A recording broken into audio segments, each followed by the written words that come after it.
What's up, everybody? Heck Kelly with the Tomatorito Boxing Show. None other than Fosforito Jose Ramirez. We get to catch up to him here. And look, in the comfort of his own zone, I'm in your domain, Jose. How are you? I'm doing good. How are you doing? Doing good, doing good. Thank you so Good. much for meeting me here. No, yeah, Today I know thank it's a you. big family day, and both of us just go out of the way. But it's important to be able to start growing your career and start pushing your career. Right. How's your career going so far? I know you're 7-3, 6 knockouts, but you're active this year already with one fight under your belt in Yes. 2025. Talk to me Yes. about your career so far and your future plans. Um, as for the beginning of my career, I feel like I got a little mishandled. I was just with the wrong people at the wrong time. It's just, I don't know. I feel like I was just young, but I mean, you live, you learn, and you gain experience. Now I feel like I definitely have a lot more. How do you say respaldo? Like Backup, I have a lot more backup now, more support. more support, and I'm with the right people, so making the right moves. And as for the future, we have a lot of things in we have a lot of things coming up. We're not going anymore. 4 5 like 4 6 8 rounders. We're doing nothing but tens. So now it's time to just take those big steps and see where it takes us. We're ready. We're ready. We're prepared, mentally, physically, and spiritually. There's So, several things that I noticed about your career, especially looking back at your record. You started at a smaller weight. hmm The last few fights have been at featherweight. yeah. Comfortable weight, or you want to go back down to the lighter weights? Uh, so I debuted at 118.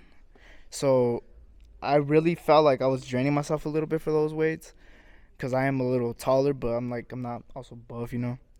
But I'd say, But you have very little body fat just looking at you, so you maintain yourself yeah, I really maintain well. myself pretty In good. really Yeah, good shape. yeah. I try to walk around like 135, but fight weight for sure 126. For And sure you're comfortable. The 126. last few fights have been Absolutely. around that weight, right? Yes, absolutely. You got 3 losses, and early in your career, hmm usually the boxing world is usually very unforgiving, right? Because a boxer gets a loss, they discard him. The good things that you got him early in your career, and you got him against really good opposition. You had Cashflow Diaz was your first defeat, right? That was what, your second fight? My second And fight. then Javier Bocanegra, he's a Westlaco fighter, hmm and he's 7-0 right now, undefeated. So they're actually competing at a good level. Those are probably fights that as they move up in weight as well, you might be able to run those back. And then Dorian Absolutely. Martinez, who they're blowing up, and they're making a big thing about him out in Phoenix. He's undefeated, 13-0 right now. He campaigns at a division lower than you, Yeah. one division south. So for you, having that much experience, and the losses don't really matter at this point, because now you got a 3-fight win streak and traction. You got traction behind you right now. Yeah, I'm on a 3 fight win streak, 3 knockout streak. Um, as for those fights, I feel like those fights were all in 4 rounders. I'm not really a short like fight type of fighter. Like I feel like in the distance I'll kill anybody, you know. Yeah. So I'm really excited like to see where their careers go, because that'll only make me look better. Because I didn't just lose to just anyone, you know. Have you exactly that's a big point. Have you noticed, just like you're saying right now, your style has always been developing as the rounds proceed rather than the point scoring, because a lot of these fighters get those wins on the smaller round fights because the transitions from amateurs, right? Yeah. It's the quick 3 rounds, the quick 1 minute rounds, and so it's point, point, point, point, point. You've always been like that. You've always developed and taken the rounds to your advantage, and then short round fights don't pay off to your advantage. Right. So I'd say to me it's more like you take those notes, and then you collect the data, and then you kill them. So I don't know. Like I like to be real strategic when it comes to fighting. I don't like to just go in there and bang. So definitely, I feel like the longer the fight, the better I'll look, the better I'll impose my style, the better I'll do anything, really. Do you notice the difference from the lighter divisions now that you're 126? Do you notice a difference in your strength, in your fluidity, in your speed, just from one division to the next, or is it something where you just adjust to because you maintain yourself in such a good shape that you may not notice come fight night, or if Yeah. you're fighting bigger fighters that are always cutting down, right? Because that seems to be the common hmm trend in boxing. Yeah. So I don't feel I don't feel weak at any other weight. I mean, yes, like I'll drain myself if I have to. Like if I have a big opportunity at 122, I'll take it. If I gotta make that weight, I'll do it. I don't care, cause I'm not gonna miss the opportunity to not shine. Yeah. So But it could also be dangerous, right? absolutely, Yeah. absolutely, absolutely. But if I was to go down to 122, it'd actually be an advantage for me because I'd be bigger at that weight class. Like I feel like I'm okay for 126, Yeah. but I'd be a lot bigger than fighters at 122. So if a big opportunity came, I'd definitely take it. I do feel stronger. I do feel healthier. I do feel like I have more pop at 126. So we'll just we'll probably maintain at that weight, and then like I said, if the opportunity comes at a lower division, then we'll do what we got to do. You have something unique about you where you're able to expel a lot of power from a distance. Usually everybody expels power from up close. And that's the stand and bang that you're talking about, right? That you're not big into that. You use your reach really well, and then the pop comes, and so you're able to maintain your opponents at bay and keep them at distance where you're comfortable rather than them being in your Right. space. Talk to me about that. Where does that style come from? Is that natural to you, or is that something you've been working on? To be honest, I feel like I've always had like, kind of like a boxer style, but I've never really like I don't know. I've never really been an aggressive fighter. Like now recently, of course. Like my goal is to kill. Yeah. Like I have like my fair share of my L's on my record, so I'm not willing to take my chances in there. I'm going in there and I'm going for the kill. So Is it in your head when you step in the ring that you just want to get the opponent out, and do you think it'll backfire? Because a lot of times you've seen it in the past where fighters that go in for the knockout, then they get caught off guard. no, not necessarily because if I'm gonna go in there for the knockout, like, and I know I'm not going against the best fighter, I'm gonna just if he's not meant to be in there with me, I'm gonna get him out of there.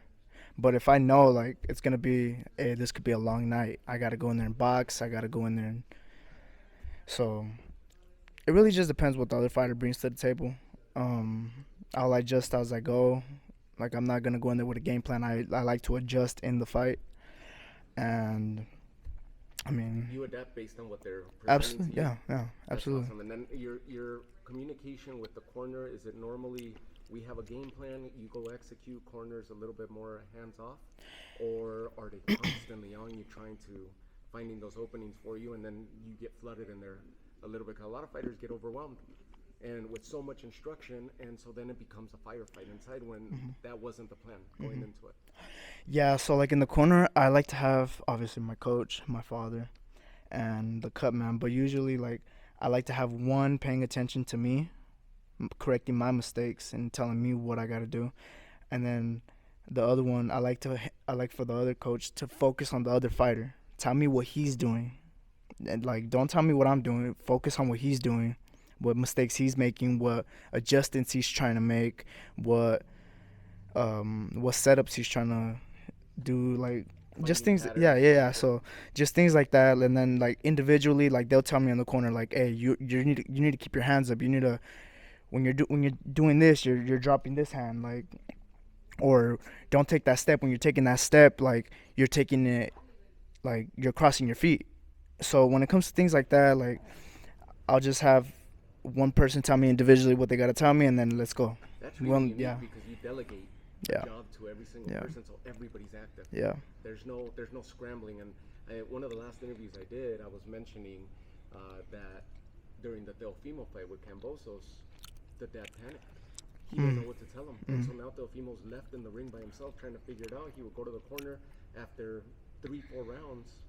Everything started falling apart, and you're like, wow, Yeah. like this is top-notch boxing, and it's still happening. They're still running into Yeah. punches. So, and I'm sure you noticed that too, right? So it's cool that you guys delegate a job because now everybody has to be completely in tune. Yeah, I mean it's the program. Like it's not the amateurs anymore. Like it's not go in there and bang, get the win, get out. Like Yeah. it's you could get really hurt in this shit. So Did you it's have a definitely. big amateur career? Yeah, I did. I was actually ranked number 8 in the country before I got before I COVID hit, before all that, everything got messed up. I had 3 national championships under me. 2019 WBC champ, amateur champ, and well, regionals, nationals, Golden Gloves. Like it's all in the book. So Yeah, I could say I had a pretty good extensive amateur career for sure. And you keep tabs on some of those fighters that you came across, how they're doing in the pros, those that transition into the pros. Well, yeah, like Floyd Diaz was one of them. I actually fought Floyd in the amateurs multiple times. Like he beat me, I beat him. Like so that's why we had when we had that pro fight, it was kind of like the make or break. So I felt like I was just real little in that fight. So I mean, put him up against me now, it'd be a whole different fight. It'd So be a different game plan. And it'd be absolutely, obviously a longer round. absolutely, Rounds. yeah, So yeah. what's your outlook this calendar year? You got one fight under your belt. hmm What's your outlook? How many more fights can we expect to see Jose Ramirez in the ring? We're trying to get as much fights as possible. Um, we haven't announced, but we have a fight coming up June 7th at the Casino del Sol. Okay. I'll be the main event. We're bringing the OV promotions, No Boxing No Life promotions. Like it's gonna be a big, nice show. So Nice. we're ready. We're ready for some big things this year. Hopefully, maybe we could get even a little title shot this year. Nothing crazy, but I mean, just something to get the ball And moving. continue progressing. Right, right. Do you have a list of opponents already in mind, or anybody that's been presented to you yet?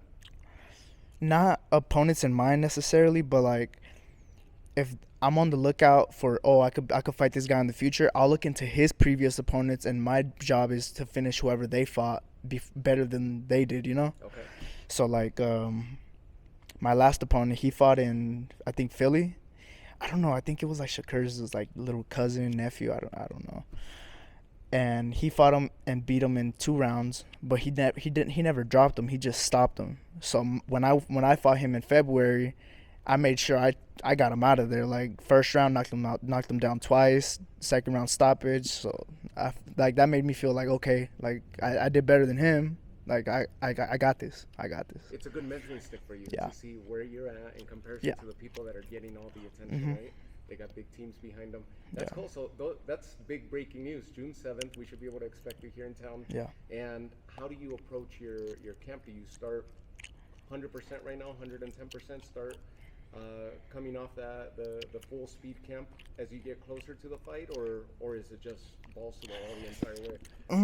I mean, I just fought like 2 months ago, roughly, and I just had a baby with my lady. So thank you, and as of right now, like we're just gradually going up. I haven't Are really. you in camp now? Yes, absolutely. Okay. So I haven't really lost rhythm because like while I took that little break after my fight, like I was still sparring my 8 to 10 rounds, like so.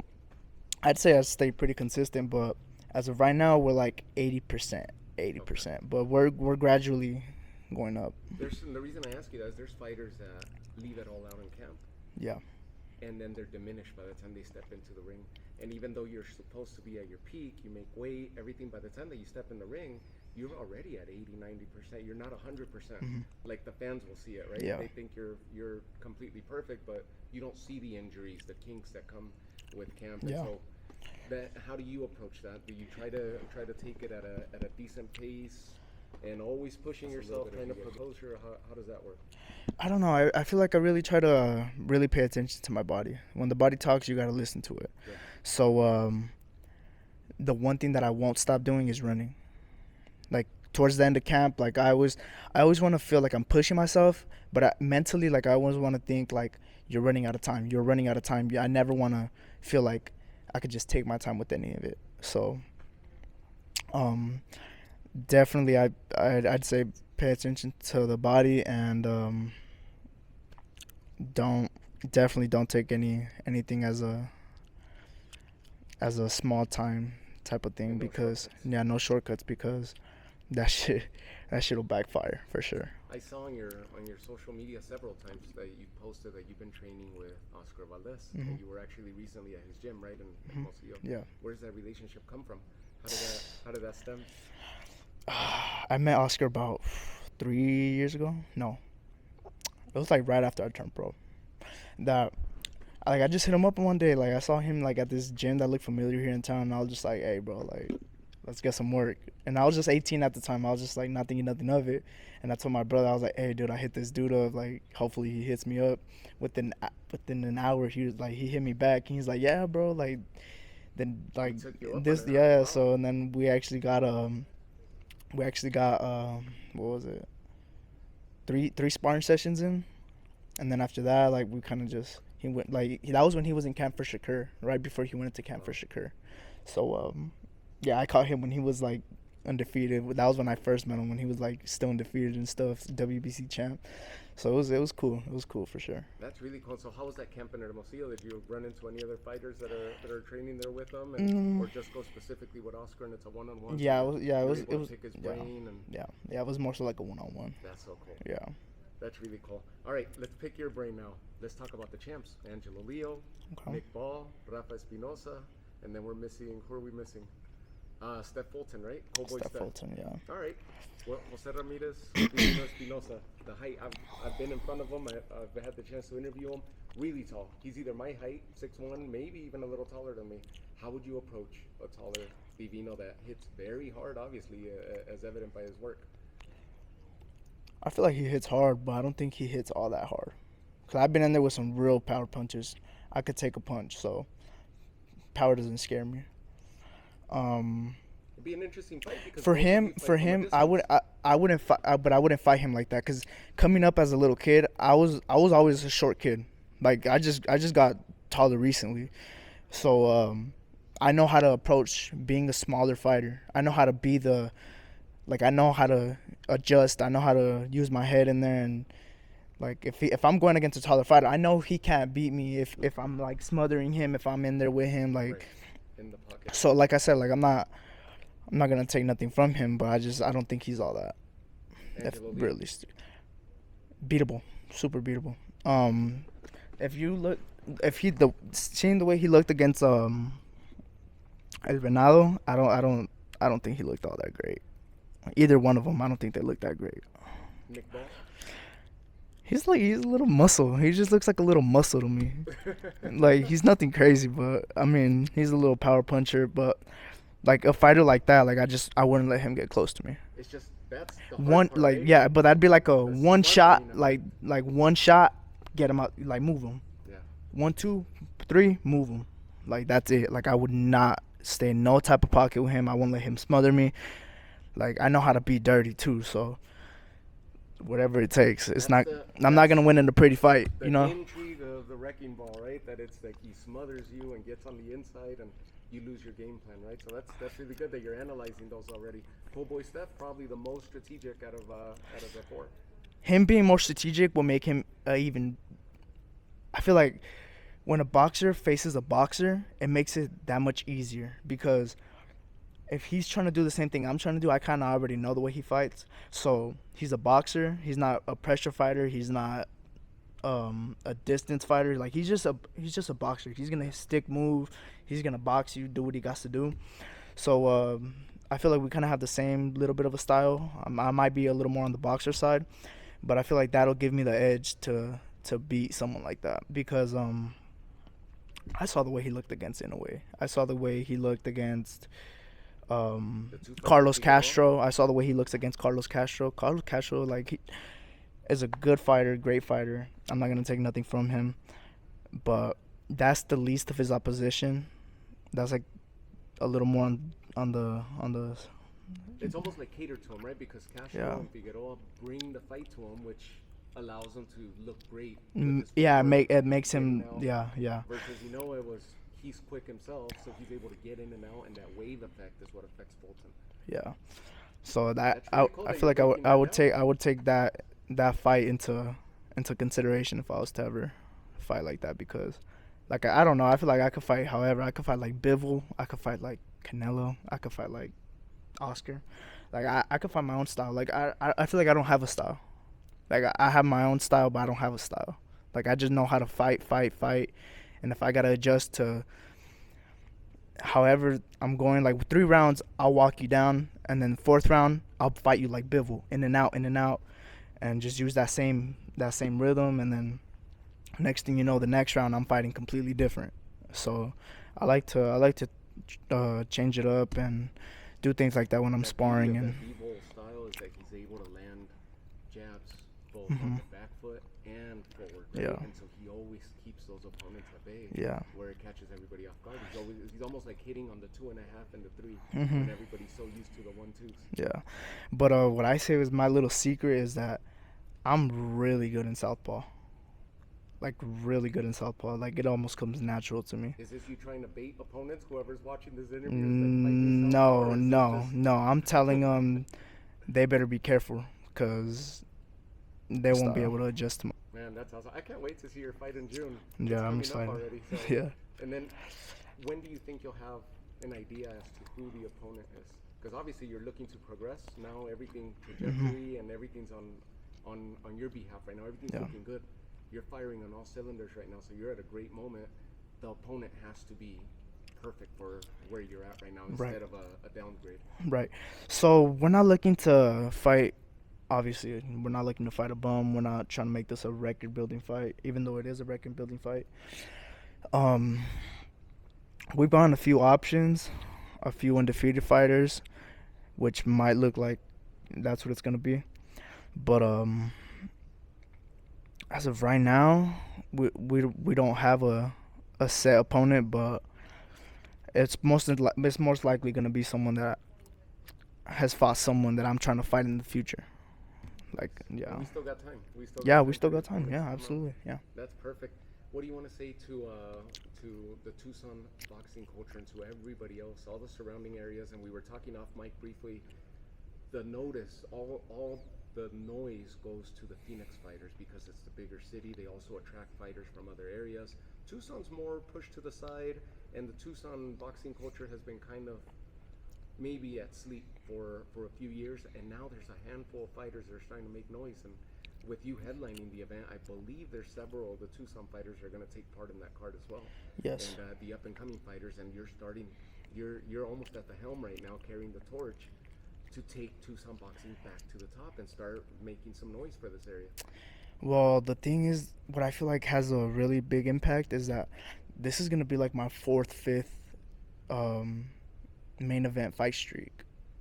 So I'm kind of like, I'm not saying I'm used to like any kind of spotlight or nothing, but like it's all coming into play. Like it's all just happening so fast, so like so perfect at what like if, but Like it's working out. it's working out. Yeah, it's all coming together. These past few 2-3 years, it's all been just coming together pretty good. Yeah, Yeah. that's awesome. What do you want to tell your fans? I want to tell my fans, You have a growing fan buy base my on the merch. side. Nice. But I want to How thank they find you? I want to thank my fans for all this support because I wouldn't be where I'm at. I wouldn't be who I am or who I'm gonna become if it wasn't for my fans. So to everyone that supports me, thank you. I won't let you down because if I let you down, that's just an insult to you for supporting me. But no, I'm willing to just leave it all in there, leave it all in the ring, leave it all in the gym, and just give everybody what they want to see because I'm here to stay. I'm not here to get my few fights, get my little moments of glory and get out. No. I'm gonna be the one to really put Tucson on. And you have For sure. through the Toma Todito boxing show now. Yeah, absolutely. Even though the channel is growing, but it's growing at a Yeah, decent rate, just absolutely. like your career. And Yeah. so now you're in the company of some big names, from Jaime Munguia to Oscar Valdez that we spoke about, to Yeah. Dino Espinosa. No, yeah. Had a chance to interview now. You're part of that. No, and yeah, and I've been in camp with Oscar. Like I've been in San Diego. I've been with Eddie, like all of them. So, like I said, it's all coming together. So I'm excited what the future holds. I'm excited. Congratulations on the baby Thank you. once again. Give us your social media. How do we reach out to you? At real Jose Ramirez on Instagram _ Don't forget that underscore. But no, yeah, real Jose Ramirez on Instagram _ I'll pick your And- brain one last thing since yeah. you mentioned real Jose Ramirez. We got Jose Ramirez fighting Devin Haney. Nah, I'm the real Jose Ramirez. That shit, he's trash, bro. Yeah. That's old. That's old already. Get him out of here. Old Devin, card. after Devin Haney, he ain't never gonna fight again, bro. I'm up. I'm the real Jose Ramirez. I'm the one. That's the way to do it. That's the Yeah, way to close yeah, out an interview. no, for sure. Awesome, Fosforito. Can't wait to see you in June. And we'll continue following up with you, and hopefully I'll catch you ringside.